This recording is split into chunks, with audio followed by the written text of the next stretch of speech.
Hello friends, welcome to lecture number 4 for chapter number 8, alternative fuels and exhaust emissions.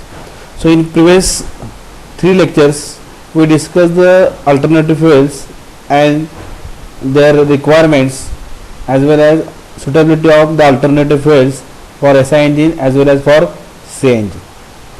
In last lecture, third lecture, we also discussed the emissions or pollutants emitted from SI engine and CI engine. Which are the different pollutants from SI engine and now in today's lecture we are going to study the different controlling methods for the SI engine emission as well as the for CI engine emissions. Getting we have to discuss as the we know different that controlling technologies what are the for SI exhaust engine emissions and CI which is emitted from the engine.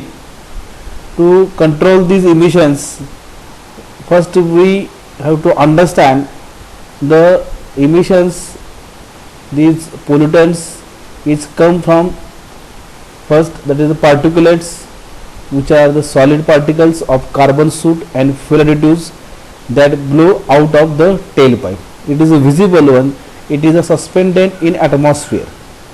These particulates are suspended in atmosphere and it is a visible one. And you can find this particulate at the exhaust pipe, at the tailpipe. Then engine crankcase blowby, which is caused by the heating of the fuel oil and unburned fuel vapors that blow past the engine rings, which blow past the piston rings as well as the piston, and in the crankcase is going to be cause the hydrocarbon emissions. Then fuel vapors, that is evaporative loss. So different chemicals that enter the atmosphere as a fuel evaporates. So as we know that fuel is evaporated through the fuel tank and the carburetor and it causes the evaporative loss.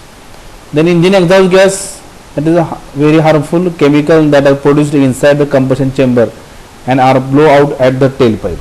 Means due to the combustion, the exhaust, these emissions which include the hydrocarbon emission, which include the carbon monoxide emission, which include the oxides of nitrogen emissions, particulate matter, soot particles, smoke, you can observe that is at the tailpipe, at the exhaust. So here it is shown which are that different exhaust pollutants that is to be observed at the tailpipe. So can you observe at the tailpipe all the emissions, almost all the pollutants are observed at the tailpipe, namely HC, CO, solid particles, oxides of nitrogen. Getting from the fuel tank, you can observe the fuel vapors which causes the HC emission, and the crankcase you can found the again HC emissions due to the unburnt fuel oil. Correct, due to unburnt fuel oil you can observe such hydrocarbon. So automotive manufacturers are agree the best way to lower the exhaust emission is to burn all the fuel entering the combustion chamber. So one of the way to reduce the emission is to burn the complete fuel, means completion of the air fuel mixture inside the combustion chamber is very much important. Complete combustion of air fuel mixture inside the combustion chamber is very much important to lower the exhaust emissions. Meaning, so the modern engine have introduced the several modifications. These modifications to ensure all fuel entering the combustion chamber is burned. It will going to ensure that whatever the air fuel mixture inside the combustion chamber is going to be burned completely. So some modifications are here. Lower compression ratio. So by lowering compression ratio, vehicle can burn unleaded fuel. The use of unleaded fuel allows for catalytic converter that help to reduce the HC and CO emissions. Lower compression ratio also lower combustion temperature, which will reduce the NOx emission. As we know that NOx emission is going to be occur when the combustion temperature is high and when the sufficient amount of oxygen is available.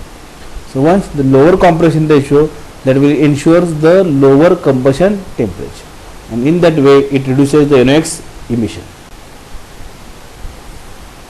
Then smaller combustion chambers allows the more heat to remain inside the combustion chamber that can help in burning of fuel. Means compact combustion chambers is again very much useful. Then reduce the quench areas, reduce the cooling areas. So cooling areas or quench areas, the areas between the piston and the cylinder head is the quench area. If these areas is closed, fuel will not burn. If you are going to avoid these quench areas, then what happens? The fuel will not burn. If you are going to close these areas, fuel will not burn completely, increasing HC and CO emissions. So modern engines are designed to reduce the high quench areas.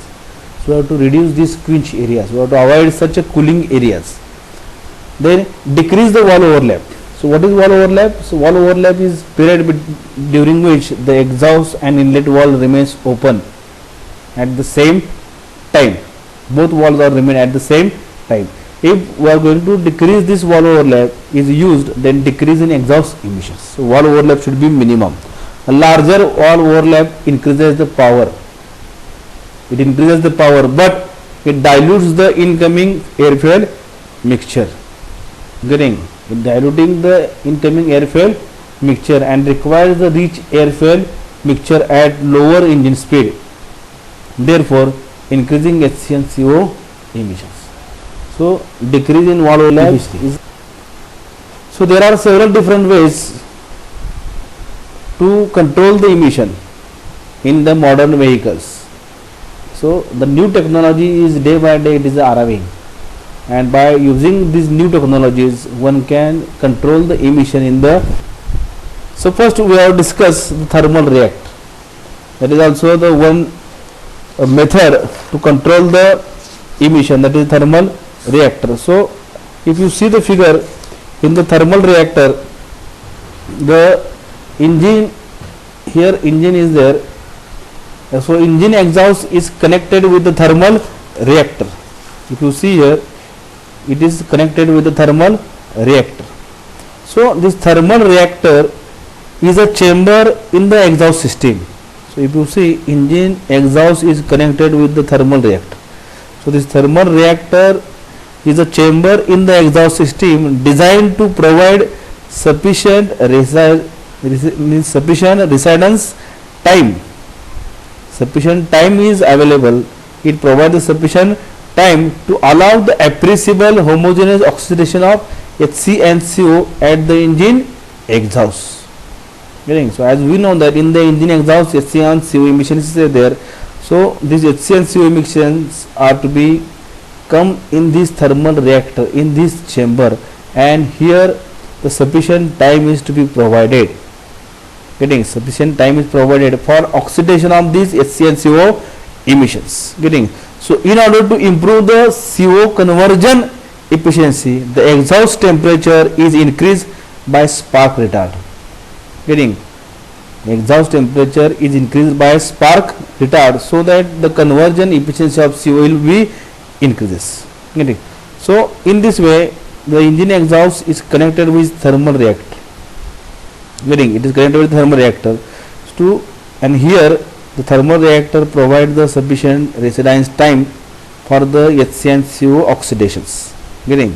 So exhaust manifold which allow a greater residence time for burning of HC and CO with oxygen in the pumped air. So this cylinder secondary air pump provides the oxygen. Secondary air pump provides the oxygen, means oxygen is pumped from the air in this chamber. So cylindrical reactor with tangential entry of the exhaust manifold is attached to the engine. It is attached to the engine. So secondary air pump injects fresh air. The secondary air pump injects the fresh air into the reactor to keep the flame constantly burning. And thereby assuring the complete combustion. This reduces the hydrocarbon and carbon monoxides. So about 10 to 15% of exhaust gas is recirculated to the air cleaner via intercooler. Correct, via intercooler, and this reduces the temperature of the combustion gases and provides the control of NOx. Getting, so it not only reduces the HC and CO emissions, as well as by reducing the temperature is also reduces the NOx emission. So this packing system also includes the enriched and stage comparator carburetor temperature controls. Getting, so in this way, so this thermal reactor is going to use to reduce the HC CO emissions, as well as by reducing the temperature it also reduces the NOx emissions. So this thermal reactor is a chamber connected to the exhaust pipe. It provides sufficient time to allow appreciable homogeneous oxidation of HC and CO. Secondary air is supplied in the thermal reactor, which promotes rapid mixing of same with the exhaust gases and allows the mixture to remain inside for sufficient time. The high temperature and oxygen oxidizes HC and CO emission. The engine exhaust is connected to reactor where secondary is supplied. Therefore, HCCO let out from engine burn completely here. About 10 to 15% of exhaust gases is passed through the intercooler and is recirculated to the engine. So in that way the temperature of the exhaust gases is reduces, and it also helps to reduce the oxides of nitrogen. Then next, that is a positive crankcase ventilation, PCV. It is also known as the PCV ventilation system. So again, the basic principle of crankcase blow by control system is recirculation of vapors. It is nothing but a recirculation of vapors back to the inlet manifold. Getting, it is a recirculation of the vapors. So whatever the vapors from the engine combustion chamber that leak out past the piston and piston rings into the crankcase, and whatever these vapors are there, these vapors are circulated, recirculated, these vapors back into the inlet manifold. Getting, back to the inlet manifold. So here again that will be recirculated through this PCV valve into the inlet manifold. Getting, so the gases escaping past the piston and entering into the crankcase. Gases past the piston. Here piston and piston rings are there. So gases from the combustion chamber which are going to be leaked through this piston and piston rings and entering into the crankcase are returned back into the inlet manifold and then to the engine. So during the compression, the HC enters the crankcase due to the pressure difference between the engine cylinder and the crankcase. Correct.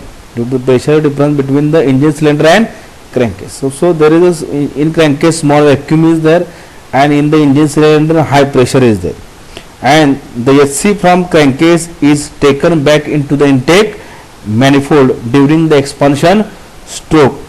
Getting, and back side of the piston compresses the crankcase gases. Getting, so during the expansion stroke, the piston again compresses these fuel vapors which are enter into the crankcase, which are leaked from this piston and piston ring and come into this crankcase. They are again supplied to the or recirculated to the inlet manifold. Getting, so it uses the engine vacuum to draw blow by gases into the intake manifold for reburning in the combustion chamber. So when piston moves in a compression stroke, a little but vacuum is to be generated in crankcase, and this engine vacuum is used to draw blow by gases. Blow by gases means whatever the air fuel mixture or vapors are enter or leaks from the piston and piston rings into the crankcase. So they are again recirculated to the intake manifold for reburning of the combustion chamber. So again the vacuum or electronic controlled mounted on the valve. So this vacuum PC valve, it may be a mechanical or electronic control. So in earlier years, automotive manufacturer uses the rod drop tubes to remove the crankcase blow by gases. The uses of road drift tube allowed for blow-by gases containing HC, CO, particulates, sulfur, small amount of water to be entered in the atmosphere. At idle, when there is a high engine vacuum, the PC valve is pulled open to remove blow-by gases from inside the engine.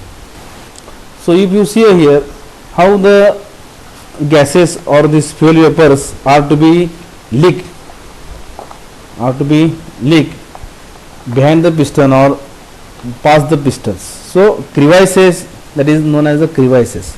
So crevices in the combustion chamber are narrow regions into which the fuel, so these areas, crevices in the combustion chamber are narrow regions into which air fuel mixture can flow, air fuel mixture can flow, but the flame cannot propagate, flame cannot proceed through these areas due to their high surface to volume ratio, because when flame propagates through this region, the flame is going to die, flame is going to be die in this area, because these areas are the quench area, these area are the cooling area, so when flame comes here it will be die. So because the surface to volume ratio is causing the flame to end here, so the largest crevices between cylinder wall and the piston top land and second land.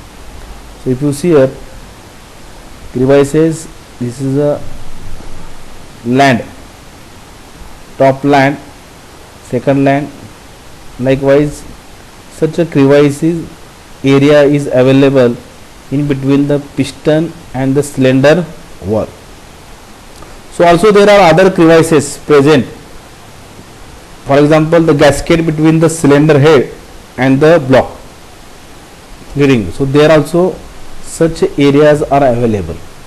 Such cooling areas are available where the air fuel mixture or air fuel vapors are to be trapped in these areas and they are not taken part into the combustion, and because of that it results in incomplete combustion, and this air fuel mixture may enters into the crankcase, they are leaked into the crankcase, so there are different areas there. Also around intake and exhaust valve seats, intake and exhaust valve seat also such areas are available. Also the threads around the spark plug, as we know that to tap the spark plug into the cylinder head, the threads are provided on the spark plug, so these threads around the spark plug and the space around the central electrode and the spark plug, this area is also known as the crevices area. This is quenching area. So at a part throttle, when vacuum is lower, the spring inside the PCV valve forces. So this PCV valve is a spring operated.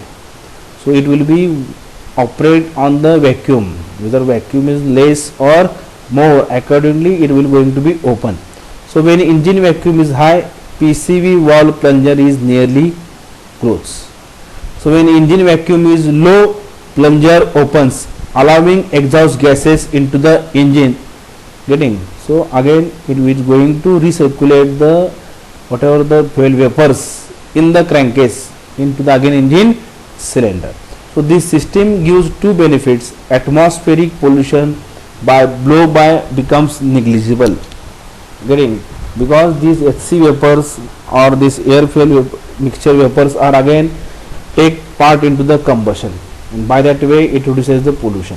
Second, with improved crankcase ventilation, formation of oil sludge and oil contamination is reduced. Whatever these air fuel gases are there, they are going to be ventilated, they are to be recirculated, and because of that it avoids the contamination of oil or sludging of oil. There are the two benefits of this positive crankcase. So next we will discuss the evaporative emission control system. We discuss the evaporative emission control system. So in earlier days it is known as the ELCD, evaporative loss control device. In earlier days it is known as the evaporative loss control device. So here figure is shown which shows the intake manifold, charcoal canister, roll over valve, fuel tank, and this is the unvented fuel cap. Getting? So the purpose of this device, the purpose of this device, the purpose of this device is to collect all evaporative emissions. The purpose of this device is to collect all evaporative emissions. All evaporative emissions, that is the vapors, and recirculating them at proper time. Getting? So the purpose is solely to arrest the fuel vapors and release these arrested fuel vapors back into the engine cylinder. So this device is to be shown in this figure. It consists of the charcoal canister that is known as the absorbent chamber. Then purge control valve, or here roll over valve is there also. It having the pressure balancing valve is there, which is not shown in the figure. Fuel tank, that is obvious. Getting? So the fuel tank and the carburetor. The fuel tank and the carburetor, which can hold the hydrocarbon vapors. Getting? Where the hydrocarbon vapors are there, where the fuel vapors are there. So this absorbent chamber, this charcoal canister, which can hold the hydrocarbon vapors. Getting? The charcoal canister is the absorbent chamber which is going to arrest the fuel vapors before escaping the atmosphere. Getting? What are the fuel vapors which are going to be escaping from the atmosphere? Instead of that, these fuel vapors are here, it is to be held in the charcoal canister through this roll over valve. Getting? Also same time, whatever the fuel vapors in the carburetor, in the float chamber, they are also holds into this canister. Getting? So the fuel tank and the carburetor float, which are main sources, as we know that the fuel tank and the carburetor, which are main sources of HC emission in the form of fuel vapor, are directly connected with this charcoal canister. And when the engine is turned off, it is under hot soak condition, this causes the petrol to boil from the carburetor and carburetor float, and large amount of petrol vapor comes out. So all these vapors are during stopping or running of the engine are absorbed or are held in this charcoal canister, in this absorbent chamber. So in this way, this evaporation of this fuel vapors is to be reduces. In this way, evaporation loss is to be controlled by such a devices. That is known as the ELCD device.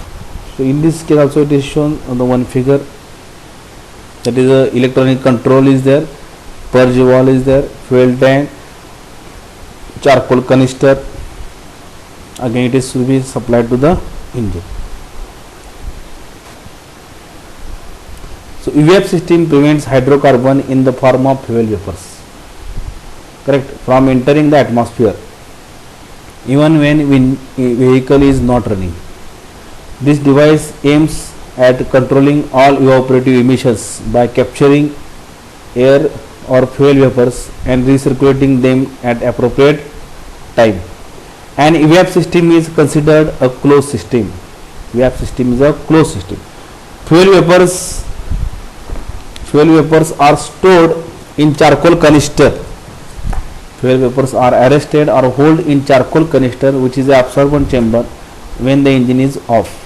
When the engine is started, vacuum pulls the fuel vapors into the engine for burning. So EVAP system different from per emission vehicle because no fuel or vapor is vented to the atmosphere. So in this case, a rollover valve is used to prevent the fuel spillage or the leakage or wastage of the fuel in case of rollover. In case of the rollover, it avoids the wastage of fuel. Then liquid vapor separator is sometimes used. The liquid vapor separator is sometimes used to prevent the liquid fuel from entering the charcoal canister. The charcoal canister is used to store fuel vapor when the engine is not operating.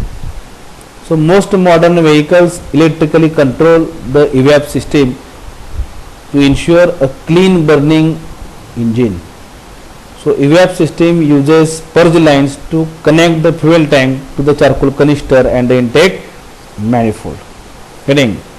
So this evap system is use the purge lines to connect fuel tank to the charcoal canister and the intake manifold. So in this way the evaporative this control system is also used in the vehicles to reduce the evaporative loss, that is nothing but HC emissions.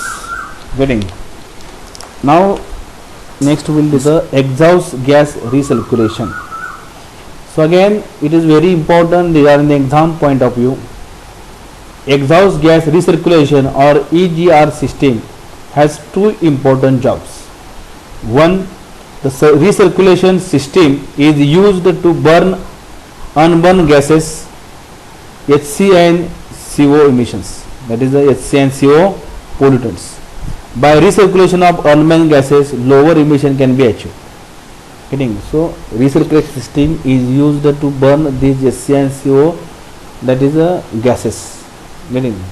By recirculation again into the engine cylinder. Second, by lowering the combustion chamber temperature.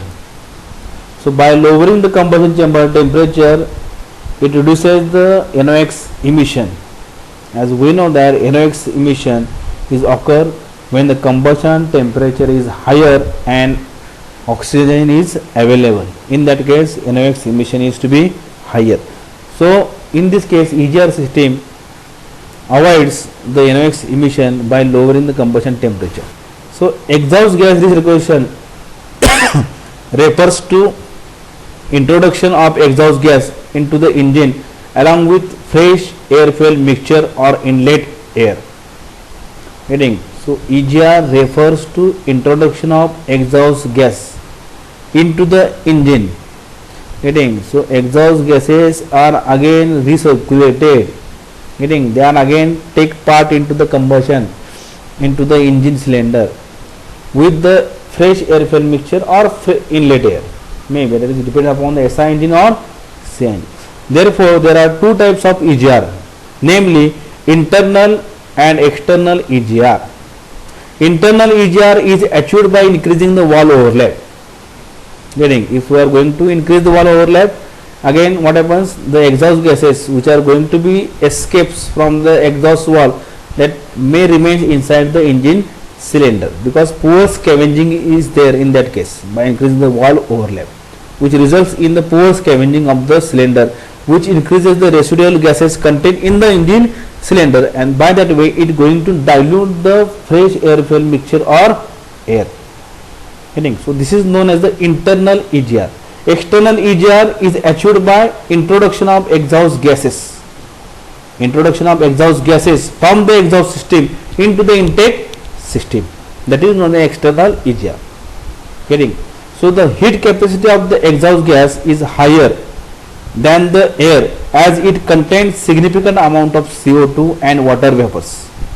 So dilution of fresh intake charge by EGR combined with the exhaust residual gases left in the engine cylinder from previous cycle decreases the combustion temperature.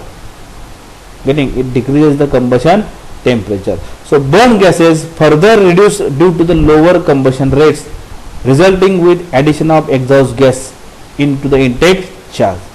So use of EGR also reduces mass fraction of O2. Getting? It reduces the mass fraction of O2, means less O2 is there in that case if we recirculated these exhaust gases. Because the exhaust gases replace the part of the air, and by that way it reduces the mass of the oxygen. It reduces the mass fraction of this oxygen, as exhaust gases are to be replace the air, replace some part of the air. So all these factors cause the reduction in NO formation. All these reduction in NO formation. So EGR is defined as mass percentage of total intake flow. EGR is defined as mass percentage of total intake flow. That is nothing but so here the figure is to be shown. A simple figure is there.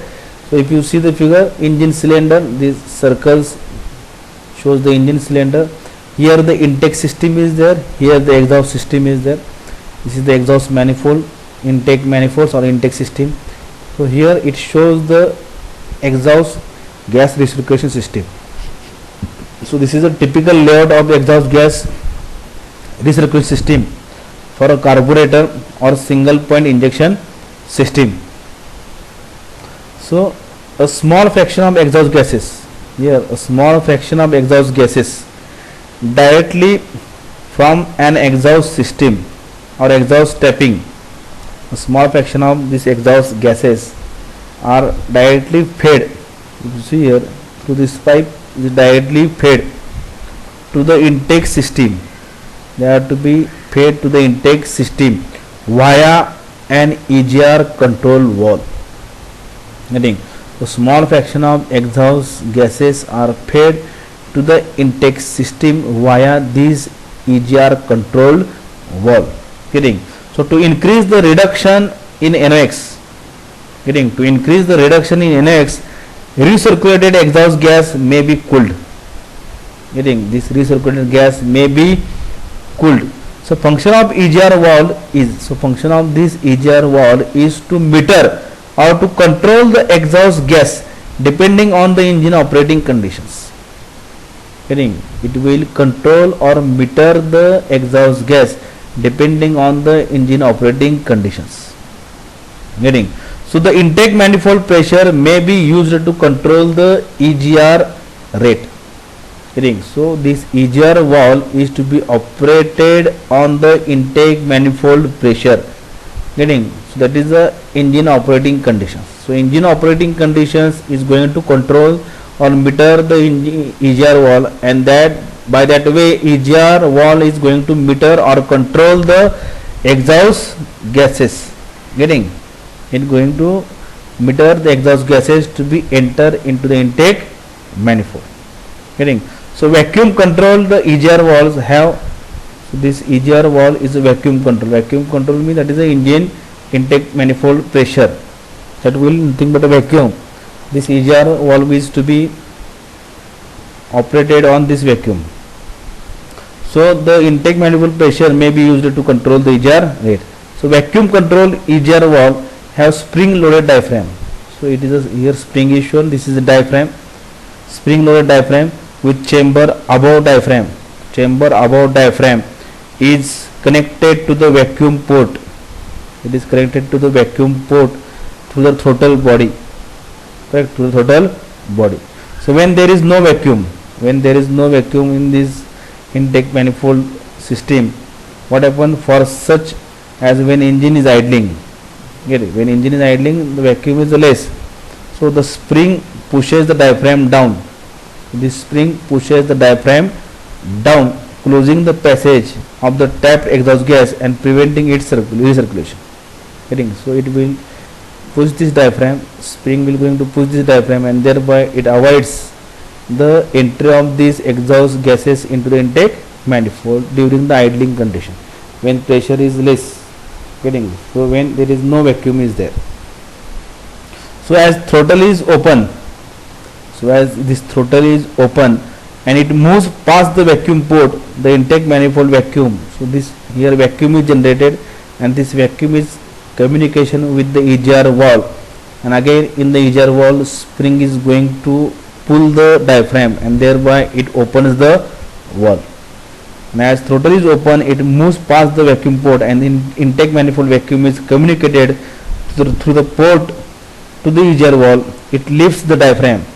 Getting? It lifts the diaphragm and opens the passage and exhaust gases into the intake manifold, and thereby the exhaust gases are come into the intake manifold, and they are to be enter into the engine cylinder. They are mixed with the entering airfare mixture or inlet air. Getting? So small fraction of exhaust gases taken directly from an exhaust tapping is fed into the intake manifold via EGR control valve.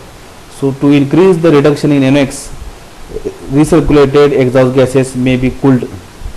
Function of EGR valve is to meter the exhaust gas depending on the engine operating conditions. The intake manifold pressure may be used to control the EGR rate. So vacuum control the EGR valve have a spring loaded diaphragm with chamber above the diaphragm connected to vacuum port in the throttle body. When there is no vacuum, such as when in engine is idling, the spring pushes the diaphragm down, closing the passage of the trapped exhaust gases and preventing its recirculation. So as throttle is open, it moves past the vacuum port and the intake manifold vacuum is communicated through the port to the EGR valve. It lifts the diaphragm and opens the passage of exhaust gas to the intake manifold. So a ported vacuum switch or thermal vacuum switch is installed between the intake manifold and EGR valve. It prevents EGR until a set engine coolant temperature is reached. So some system also employs the exhaust back pressure control the EGR. Getting, so it uses the exhaust back pressure to operate the EGR valve. So at light loads, engine exhaust pressure is low and the back pressure sensor keeps EGR valve closed. When engine load or speed is increased, back pressure increases, make the EGR valve to open. Getting. So however, in a modern engines, EGR rate is controlled by engine management microprocessor. Getting. So electronically controlled microprocessors are to be again used in the